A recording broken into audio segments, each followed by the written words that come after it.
It's go time. We're back. EDL. It's week 5 or week 6 or whatever video we're on. But we're here. DZ, how we doing tonight? Hey, brother. We got a lot to talk about fresh off our first COVID week, where the league had to go through some adjustments because fucking the Titans are throwing COVID parties, hanging out together, just spreading. But as we all saw, we had a little situation where we did backups. We had backups. I was trying to find the post, but it looks like everyone participated. No one bitched about it, so that means it was a W idea.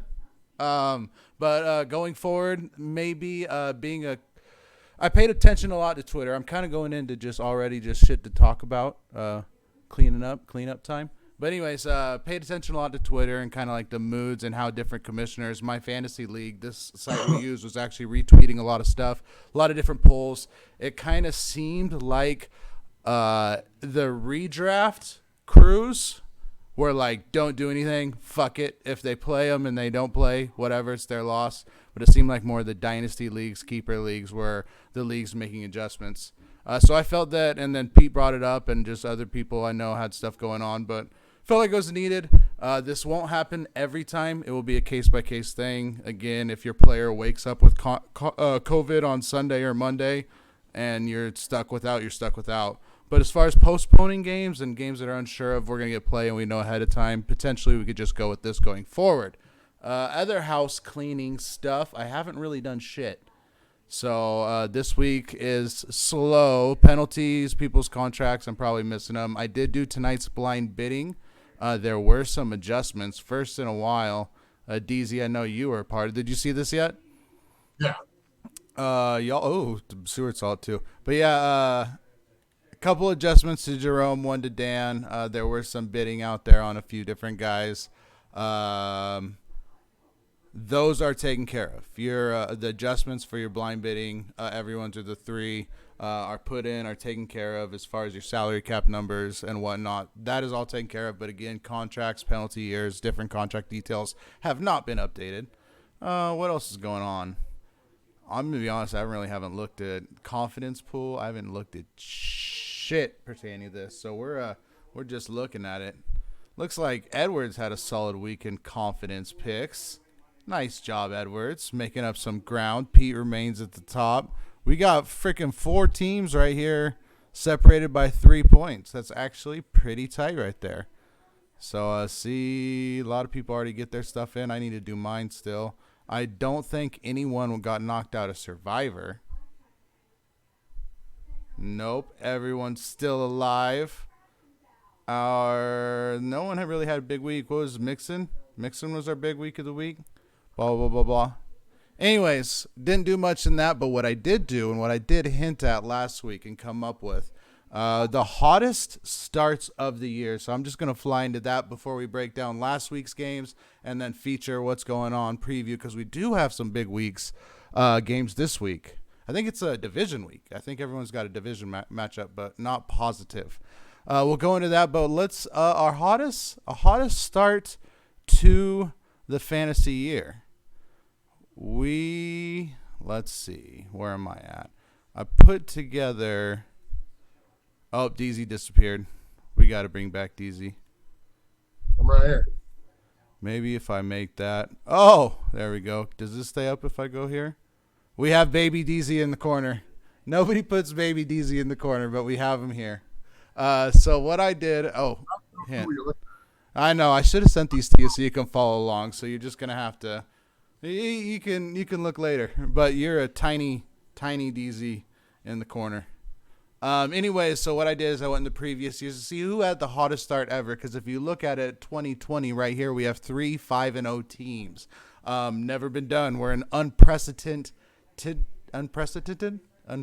Either way, we've never been here before. In 2018 we had 2 5-0 teams, but I went through the past year since the doubleheaders and found probably the best seasons. Not obviously all of them the same. Looked at them and I was like, how do I come up with my own personal list or just I don't know if I like Baby DZ. So how do I come up with my own personal list and just how I think the best? And after about 5-6 tries of me just coming up with my 2 entries, 1 and 2, I decided the best way to do it was to give us 2 looks. So I, bam, put them all together. As you can see, I'm going to bring Small DZ back.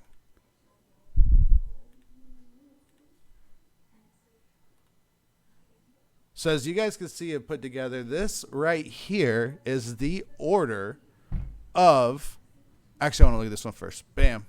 Can't look at that one yet. This is the order right here of all of the top power rankings. If you go here and look down, all the power rankings are in order per year to kind of give us a look at how the team started. At this point in the season, all the teams are the same to show who had the highest power ranking score as you look at it. And I'm going to show power ranking is,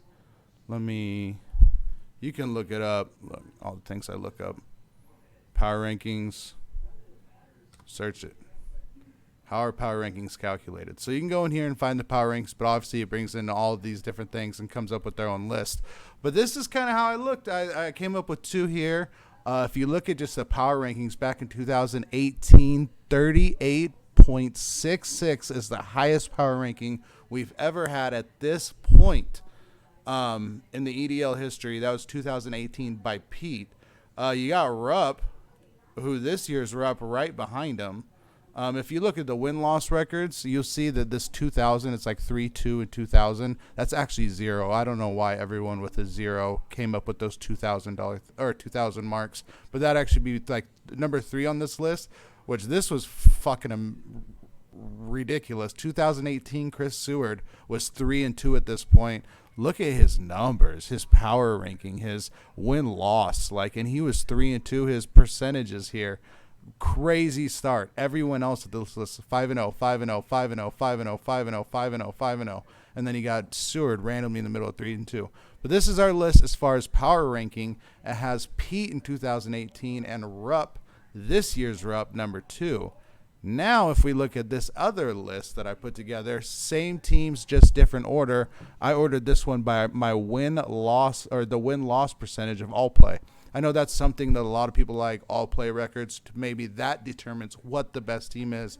And if we go by all play, 2020 Brian Rupp is off to the hottest start we've had in the EDL. So that's pretty goddamn impressive. So kudos to you, Brian. If we want to look, we're going to look at it sooner. Pete, also 5-0. We have high on these lists. He's 3rd on this list as far as all play. Over here, he's down a little bit further on power rankings, but still top 6 and best power rankings ever. We do also have Seward. Seward down here a little bit down the ways. Maybe doesn't quite have the all play as the other teams. The points for isn't quite as high, but he is still off to one of the better starts we have seen. But I thought this was a pretty cool list. Maybe you guys pause it, can look at it, kind of look around. They have alternate power ranks here. You can see Casey back in the day, 2015. His points for were a little bit smaller, but his win-loss record, maybe just the league was shifted a little bit different at that time. But the site gives a lot of credit to 2015 Casey. Again, 2018 Seward. Look at this. Max points for, so he scored 320 once. His minimum was 269. Minimum 269, and he lost 2 games. So just found that freaking ridiculous. So 1, 2, 3, 4. We've only had 4 300-point scores in the first 4 weeks of the season. All right, that's enough, DZ. I'm going to bring you back in. That's some numbers, though, for the hottest starts ever. It looks like Rupp is right there. We want to look at power rankings. Rupp's right at the top. Pete's right at the top, number 3rd this year. You want to look at all play.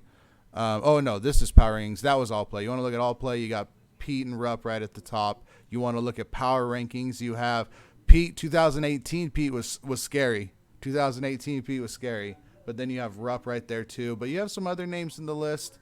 Maybe something you guys could find interesting. Go out and look. Let's get rid of this stuff. Let's make DZ big again. I don't even know how to do it. Oh, there we are. And we're back. All right, DZ, you're going to have to check that shit out when it's posted. Sorry, I just sent that to you earlier so you can give a little commentary with it. But let's take a look at what went down last week. And where do we normally look? Franchise results? Recaps. Weekly results. Weekly results. I don't know why I'm always lost in this shit.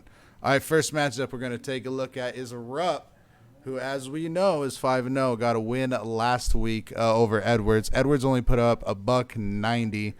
What was our high points? Was Rupp our high points at 250? He was. Edwards saw high points. Let's start with Rupp. Give me his pay dirt. I think pretty obvious pick here for pay dirt. Dak Prescott's been really impressive, even though the Cowboys haven't. 45.6 in this one. 502 yards, Nate, 4 touchdowns. Really putting in that garbage time, but not garbage time for Rupp. He's the third best player in the league at 35 points per game. Yeah, definitely. Give me his Joe dirt.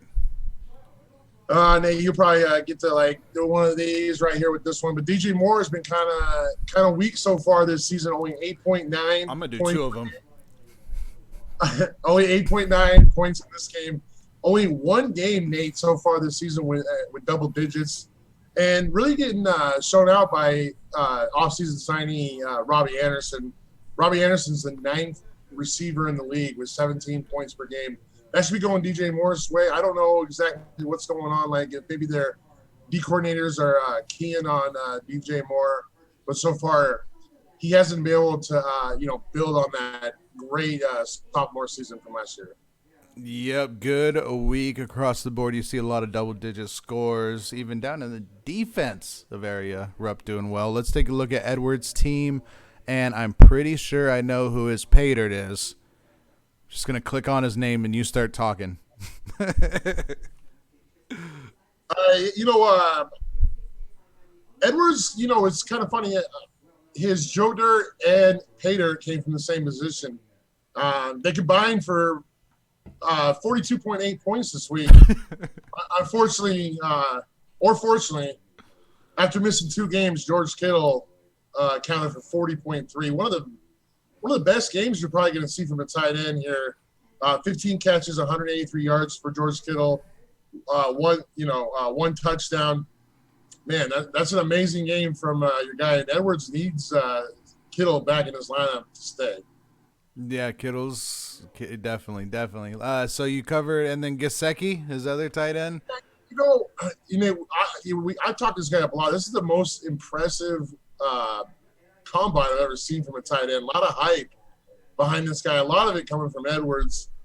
I think he ended the season well last year, but only 2.5 points in this game. And Nate, if you take away his 27 points in week 2, he's only got 17 points for the year. I don't feel like he's living up to the build. And I feel like Fitzpatrick's been slinging the ball around. It's not like he's playing in quarterback albatross here, and he's just not getting it done. I think you got a case there. Good win for Rupp. Convincing win for Rupp. Let's move on to our next game. We have Tito getting it done. Are both teams banged up? I know Bird's banged up. We've been talking about it all year. But anyways, Tito, 227 to 216.9. That's about a 10-point spread. That's pretty close game. Only 82% efficiency here, Tito. But let's talk about his pay dirts. We talk about Tito here. I'm going to tie again. Pay dirt and Joe Dirt kind of tied together. Let me run through them, and I'll get to the why they're tied together. I thought Melvin Gordon had a great game. I could have went with DJ Chark, who had maybe his first signature game of the year. Allen Robinson, another fine game. But I'm gonna go with Melvin Gordon, man. He looked really good, been really good so far this season. 30.4 points in this one, 2 touchdowns, 107 yards on the ground. Nate Dogg, he had one bad game for Melvin Gordon in week 3 against a really good run D in Tampa. Other than that, the guy's averaged 23 points per game, which, he traded Patrick Mahomes. This is part of the guy involved in the Patrick Mahomes trade. So Tito definitely needs some production from Melvin Gordon. He's getting it right now. I'm looking at his numbers as you're talking. I didn't realize he's having quite the year he's having. It's not bad. 78.6 points. I think you'd be relatively happy with that if you're Tito right now. Who is his Joe Dirt? We're going to go with the other guy he got the Patrick Mahomes deal. And I think this is back-to-back weeks. He's on this list. On the bad side of this list, Matt Ryan, man. Tito had one throughout his roster. He had one touchdown pass total this weekend, and unfortunately, it wasn't for Matt Ryan, dude. This guy's disappeared the last 2 weeks. 25.2 in the last two, only 12.4 in this one. All right, man, you really need Matt Ryan to perform if you're going to trade a guy like. Oh, Jarvis. Jarvis threw one, didn't he? Nice. Yep, I'm agree with you. Matt Ryan needs to play better. 12.4 points sucks. But he did get the win. Sorry, I was like, who the fuck threw the touchdown? I was looking on his roster. Let's look at Birdman's team. Who let him down? Down bad. Well, this was actually Bird recommended. We get on the headset a lot, and we were looking it over Sunday night. And I mean, I don't, I can talk shit about some guys. Marcus Valdez-Scantling hadn't even played yet. I rarely put defensive players on this list. All his players got into double digits. So he said Zach Ertz let him down. So I threw him on the list. 4 catches, 9 yards. Not having a horrible year or so, but I'll throw him on there for kind of a dud here on Sunday Night Football. Agreed. Who is his pay dirt? It's not Russell Wilson. Finally. And before I get into this real quick, I just wanted to bring up. I don't know if you saw it, man. I mentioned this to you the other day, but man, Cole Beasley had such a nice touchdown catch where he got kind of upended. I just kind of want to mention that. If you guys didn't see it, I'd go check it out on Twitter. But he's not the pay dirt. It's actually we're gonna stay with the Seahawks. It's Chris Carson. Chris Carson. I woke up. I heard this guy was gonna miss 1 to 2 weeks. The Dallas Cowboy dude decided to fucking kind of twist at his knee a little bit in the pile. And he ended up playing this one. He played well, 28.2 points, 16 carries, 80 yards, 2 rushing touchdowns, and he even chipped in 3 catches for 30 yards. So, for all the bad luck that Birds had, and granted it didn't help him in this one, that was kind of nice to wake up Sunday morning and see Chris Carson is a go. Yes, I completely agree. It's funny looking. I just glanced at Russell Wilson's numbers. 360 yards and 2 passing touchdowns is officially coming back to earth for Russell Wilson. Moving on to our next matchup, we have Rob's single-digit midgets coming up a little short, single digits, about 8 points short to Casey. Casey with a good win here. We've been going with the winners first. So, Casey, give me his pay dirt. Oh my God! You didn't do it? Yeah, of course I did. Of course I didn't forget about Casey. Hey, Amari Cooper, bro. Dude, what a game by Amari Cooper. 12 catches. We already talked about Dak Prescott. 12 catches, 134 yards. I believe Amari Cooper is the number 1 receiver in fantasy. And part of the reason, Nate, and we'll get to you here in a minute, is why. 134 receiving yards, 12 catches. Great game by Amari Cooper in this one. I'm fact checking you to see how good your improv skills is. He is number 1. You get an A. That's not bad. All right. Give me his Joe Dirt. AJ Green, man. Well, very disappointed. I just actually finished off the money E-Bucks I owed Casey for this trade right here. Maybe I should have gave him more. I mean, because 1.3 from AJ Green, 1 catch, 3 yards, in a game where some fantasy points were had. It kind of sucks for Casey. Those toe injuries, man, to wide receivers, they're the death. They're worse than an ACL, to be honest with you. That's not even lying. Let's look at Robbie's team coming up short. I know he's anxious to get a win against my Phillip Rivers led squad, but he's gonna taste what he tasted this week. Who is this Joe Dirt? Joe Dirt was Tyler Lockett. Tyler Lockett, kind of a product of maybe a down game by Russell Wilson. 2.3 what was it, 2.3 from Lockett this week. 10 targets, nearly 10 targets a game going into this game, only 4 in this one. And just not a good outing for Lockett for Robbie in this one. 5.9, excuse me, on the point total. Yeah, it's all good. Give me his pay dirt. Man, I feel like I've done this maybe every week, but what he went to the waiver wire and got one of the best waiver wire pickups of the year. Mike Davis continues to rumble over there in Carolina. 25.3, 16 carries, 84 yards, 5 catches, 27. He did get in the end zone in this one. 25 points in each of the last 2 weeks, Nate. And if you talk about the game where McCaffrey went out, he also had 17 in that one. Also, 21 catches in the last 3 weeks. And like we said, he wasn't even a full role in the first of the 3 games. Man, Mike Davis is playing out of his mind for Robbie. Great pickup. Moving on to our good win for Casey going forward. Let's move on to our next one. We got your matchup, DZ. You and Seward, you just gifted him a win. Let him off the hook. You started Ryan Nall. Who the fuck is Ryan Nall? Did he even get anything?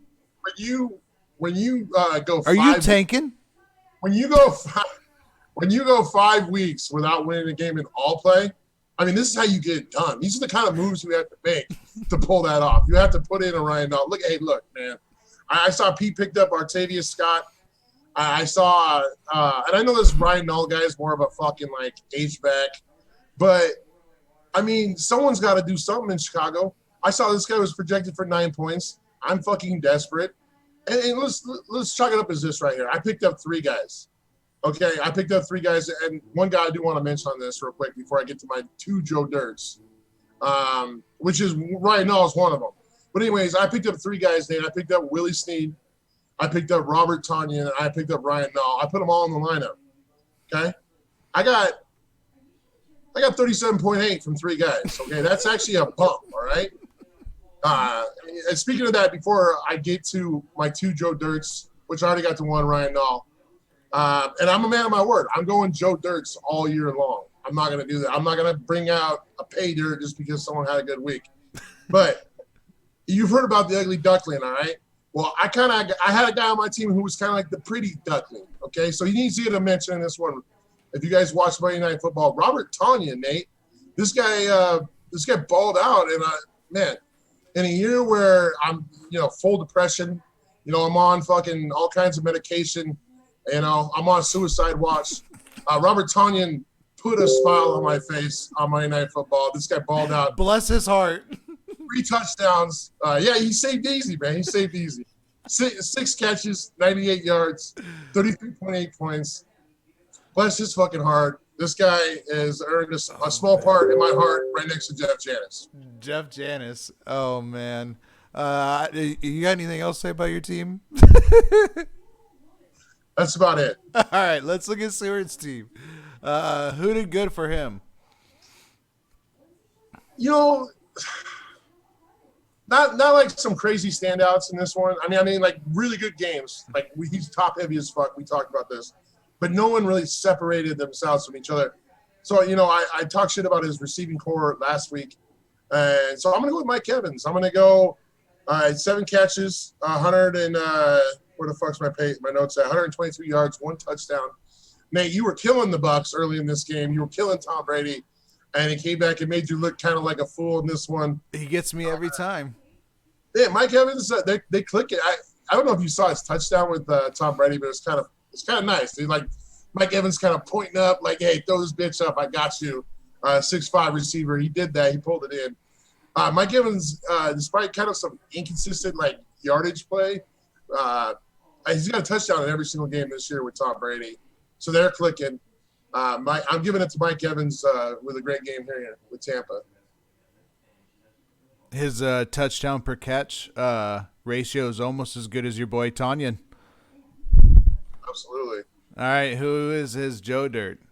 Yeah, well, his Joe Dirt's pretty obvious. He's going to go to the guy who matched Ryan Nall with fucking goose egg, and this guy's not supposed to. Ryan Nall, he is supposed to give you a goose egg.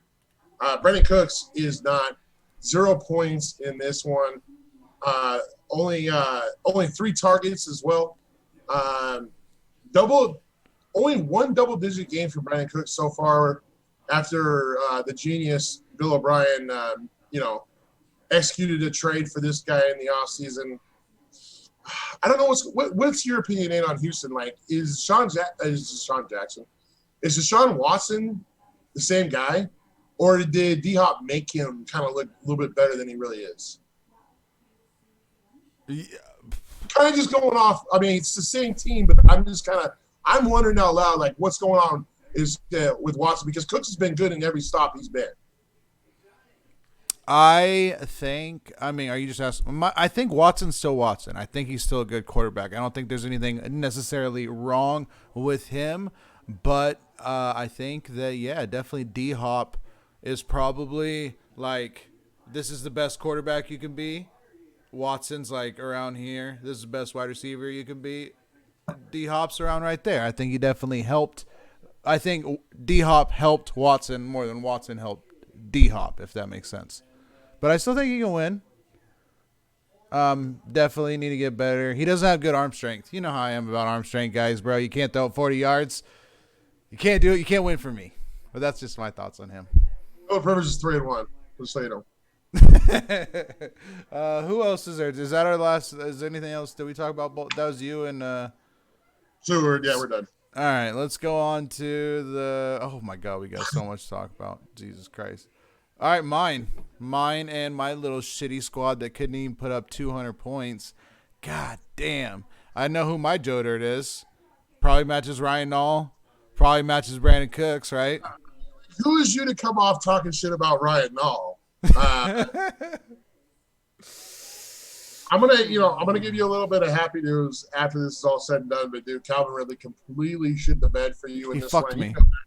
I mean, you really had a puncher's chance here. I actually, unpopularly, is that a word? Anyways, I canceled Monday Night Magic.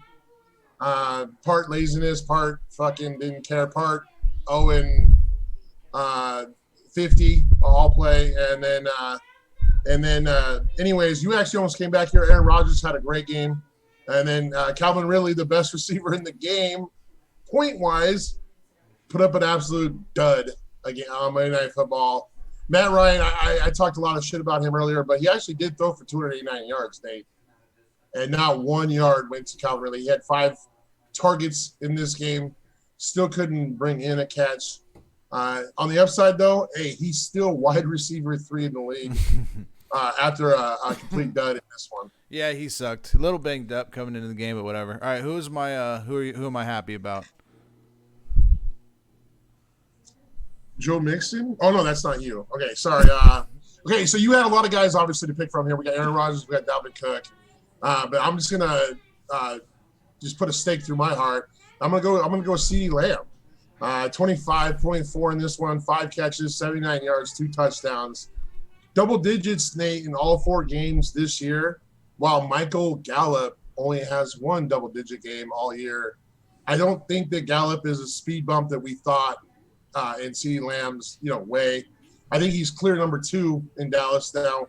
If you don't count Ezekiel Elliott with sort of his passes out of the backfield. You got to be happy to see Lamb. I don't want to say I regret not taking him because we know how quarterback situations can flip. I still think Judy's the better talent, but, man, it's not looking too great for me for the start of this season. I'm digging CeeDee Lamb. Definitely loving that guy. Let's look at Matt's team. Matt actually got the win. This is the first – my bad. My matchup comes up, and all of a sudden I want to talk about my team. But Matt is the one that got the win. He only put up 207, but thankfully he didn't need much more than that. 207. Takes me 2 weeks to get to 207. Good work to Matt. Give me his pay dirt. Maybe this one. And we're just gonna keep this theme up. It's you know what I mean. It's like I looked through his team. I could have went Will Fuller. There's a couple guys. I'm not gonna go Latavius Murray, whatever. But like Josh Allen again, 288 yards in this one. Made 2 touchdowns, a rushing touchdown, nearly 30 points, 29.5 points. And I did a little bit of the research team. got some stuff done for me, and I just want to go over. So Lamar last year through 4 games, MVP season, 1,348 yards, 11 touchdowns, 2 picks. 2018, Mahomes through 4 games. These are total yards. 1,253 yards, 15 touchdowns, 0 picks. Josh Allen through 4 games of this season, 1,409 yards, 15 total touchdowns, 1 interception. His team is 4-0. I talk a lot about Russell for MVP. I still believe in that, but Josh Allen is on the right track as far as MVP, and especially if it's showing in the fantasy world as well. Completely agree. He's a stud. Give me his Joe Dirt. Kenyon Drake, bro. Kenyon Drake, we talked a lot about this guy. I had big hopes for this guy this year.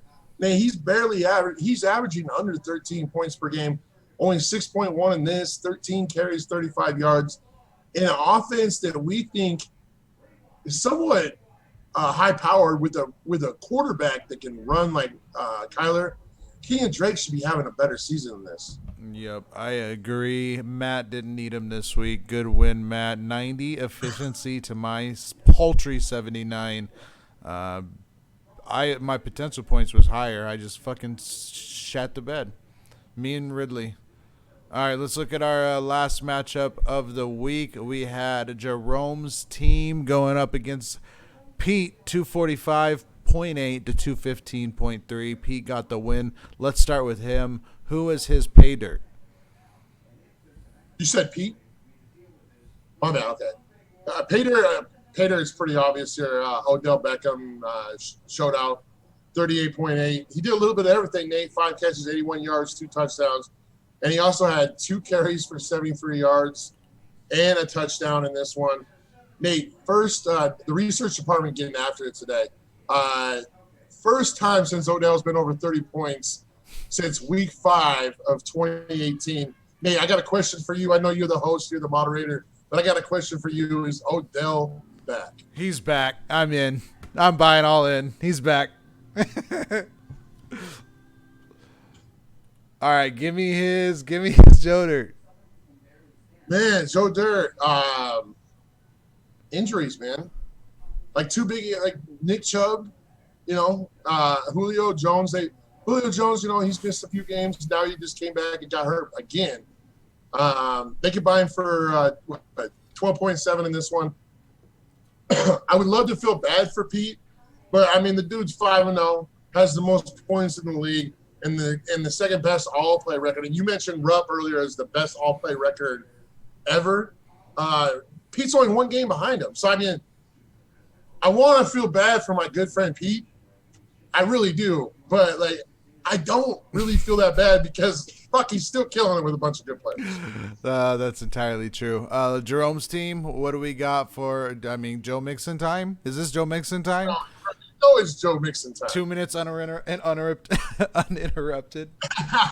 Yeah, because I told you I'd shut my mouth. But anyways, 47.1 in this game. What an explosion! 25 rushes, 151 yards, 2 rushing touchdowns. Nate, 6 catches out of the backfield, 30 yards, and another touchdown through the air. Nate, 56% of his production for the season came in this one.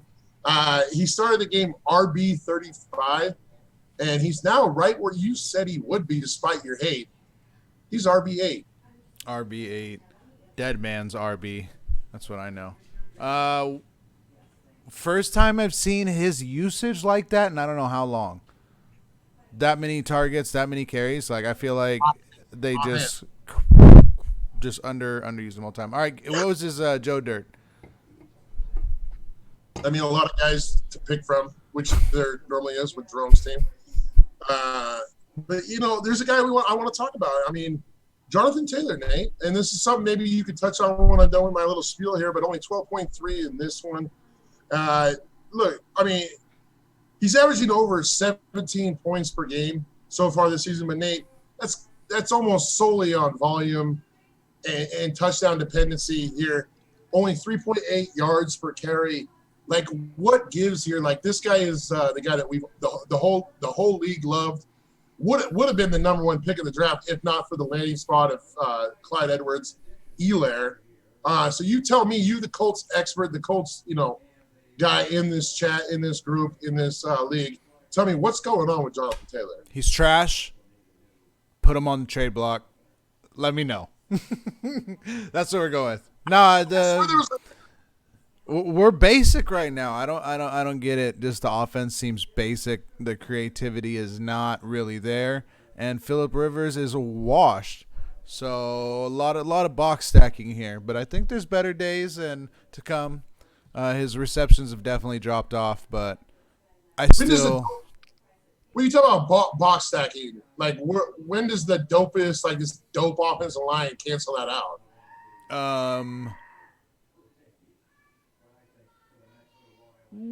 Good question. I think when they got a lot of guys up there. They got a lot of guys up there. I don't know.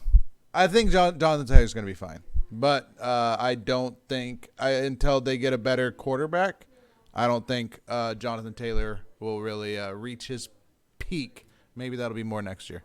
Is it fair to temper our expectations then from what we thought he was going into this whole draft, into this whole process right here? Because normally when you're given that kind of opportunity and you're talented, you're going to show flashes. I think of guys like Saquon Barkley. I think of guys like even your guy Dalvin Cook when he got his opportunity early in his first year, he showed out. So I mean, I'm just wondering if that plays in, or if it's just if we're gonna give him a pass because he is a rookie. I think that I think it's gonna get better. I think right now we kind of got slapped in the mouth just thinking we got cocky offensively in week 1. And then since then, we've just, like, if we're talking real football, we've, like, literally, it feels like we're running just basic-ass shit this past 3 weeks and just, like, letting our defense take care of it and, like, playing an old-school style football. But, like, even the creativity on offense, which Frank Reich, I believe, is creative, but it just seems we're running very basic right now. So maybe I know the Colts schedule's been trash so far, like the Jets. I know the Bears are decent last week, but I think he's just been staying real vanilla. It wouldn't surprise me if Jonathan Taylor has a bigger second half, but that's that shit. Because I invested in a couple of his rookie cards, so he needs to step his game up. Yeah, I think he's still a clear number running back 2 in my eyes for this draft class. Maybe you put CD ahead of him if we're just talking about overall rankings. Oh, pump the brakes, my guy. I mean, CD's playing great, but he is a wide receiver. Okay, he's not a running back. Don't even think about putting him over JT. Wow. Did I just give away where my heart is? All right, let's talk about what's going on this week. We got a lot of big games, previews. I'm assuming we're game of the week. Let's save that one for last. We're gonna come back to it. Edwards and Casey. Good matchup here. I don't even know what their records are. I wish it showed me what their records were.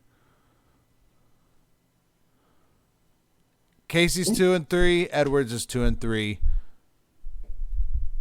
What do we got? Who do you got here in this matchup? Okay, so I've been really sad. You and Robbie completely fucking let me down. The only thing I got to live for this year really is Robert Tonyan and my first round picks. And I need Casey to lose, and I need Matt to lose. And you guys fucking should have bet on me completely here. Let both those guys win. And I'm sitting there depressed, and then I started looking like, I got Edwards' first-round pick. Didn't even remember I had Edwards' first-round pick. And I have Edwards' second-round pick. So I'm officially rooting against Edwards for the rest of the year. I hope the guy fucking shits the bed. I'm taking Casey in this one. In a landslide. Casey in a landslide. I'm gonna go Casey too. I don't know why. That point spread is pretty in the heavy area of Edwards, but I'm gonna go Casey. We got Tito and Matt's team coming up in their division matchup. I'm going Matt, bro. I'm riding with Josh Allen right now. I just lost to him this week. I'm gonna stick with it again. I'm going with Matt too, as in Matty Ice Ryan. Okay, he's done having these fucking duds right here. I believe he's playing a shitty Carolina Panthers team who's seventh in the league in passing. Big deal. No one cares. He's going to throw it all over him in the dome. Tito's going to get it done for me. He's going to do it for me. Not for him. He's going to do it for me. All right, you got your matchup with Jerome. You I'm out getting for blood. Are you getting I'm out for blood. you getting a WDZ? I'm out for blood. Listen. You know, I want the guy that doesn't have a fucking all-play win this season to beat Jerome and just hear him like this. I mean, he's always not gonna be that upset, but like, come on, man. You lose your one game you lose is against the guy that you beat all season long, except for this one time. He's damn lucky Robert Tanyan's on by, but I'm going me, bro. I'm putting all the guys up there. I pulled up Damian Harris today. I made a trade that doesn't help me in this game at all. I got Big Ben back. I got Juju back. Yeah, dude, this guy's going down. You picked up Dearness Johnson? I did not. He did. Oh, he did. Oh, yeah. You're over there. All right. Well, I got Jerome. Winless DZ. That's what we're seeing this year. Will DZ get a win ever in all play? That is the question. Dude, what an impressive season it would be to not win an all play. Because you know what? I'm not That'd even be hard to do. I'm not even like tanking like Robbie says, bro. I'm actually like, I'm trying to win a game. I'm trying to win an all play game. That's all. I want an all play win. But when you put up 160 every week, it is super tough, bro. Oh, man. All right, let's look at the next matchup. We got me and Robbie in a fucking battle. You guys can kill each other. I don't care. I don't have Aaron Rodgers or Marvin Jones Jr. Oh, big loss. Especially Marvin Jones. I got Phillip Rivers this week, which I am not excited about at all. I fucking am not feeling it this week. But if he fucking wins this week, if the Colts win and I win in fantasy, that means I can't talk shit about Phillip Rivers for a little while. He'll be in my good blessings. This will be his first step to winning me over as a Colt. So I go on myself, and I'm giving Phillip Rivers a shot to to do something here. You know, what's your record name? 3-2, 2-3. I don't know. Well, I need Robbie to get a win here. I can't have him being in the bottom four. I don't think he will be in the bottom four. I think his team is too talented to be in the bottom four. And I have your first round pick. I mean, that really rules everything around what my decision making here. And Robbie's got McCole Hardman in the lineup. He's ready to go. And I got Robbie in this one. All right, and who do we got? We got 5-0 Seward going up against Birdman. Seward's missing Aaron Jones, relatively big. Who are the Seahawks playing this week? Minnesota Vikings. I got to stick with Seward here. I kind of want to pick an upset. I'm kind of feeling an upset, but I'm going to go Seward. I don't think it's much of an upset, man. I feel like Bird's just had a ton of fucking injuries. I see the problem. The big problem I have is if Michael Thomas plays. He's going to need that to match Alvin Kamara on Monday Night Football. It looks like we're definitely going to have some Monday Night Magic in this one. I'm going to go with Bird if Michael Thomas plays.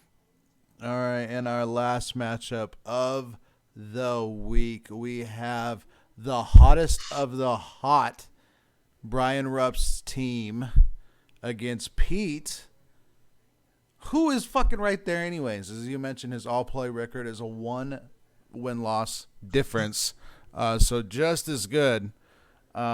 Possibly maybe the 2. I mean, this would have been some more digging, which our research team doesn't get paid enough to do. But possibly the 2 highest power ranking matchup ever at one time. Yeah, all-play. Yeah, That's like all-play, combined all. Yeah, right. This is a big one. This is definitely 2 of the best teams we've seen in the league for quite some time, year in and year out. At I mean, I know Pete's not at his full power because he does have some injuries, but he does have some other guys stepping up for him. And, both teams are playing really well. DZ. Who do you got?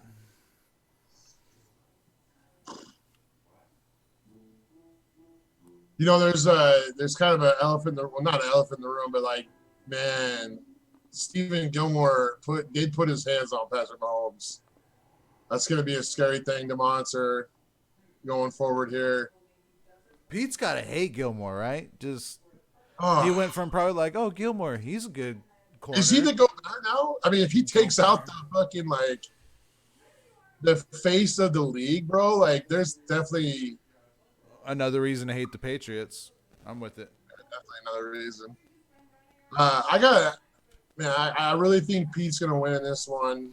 Rupp has a history of not stepping up to the plate in big games. So I got Pete in this one. I think it'll be closer than we think, but man, James Robinson, what a great Rupp actually drafted this guy. Great pick by Josie. Dude, he's been phenomenal. If you look, he's actually right ahead of Mixon and RB7 for the year. But he's. I mean, like, look at Ruff's team is so fucking loaded that Devin Singletary doesn't even get a start, bro. Like, if you want a running back, and it's the hardest thing to do in this life is trade with Rupp, but you need to talk to that kid for a running back. If someone out there needs a running back, this is the guy you need to talk to. I got Pete in this one.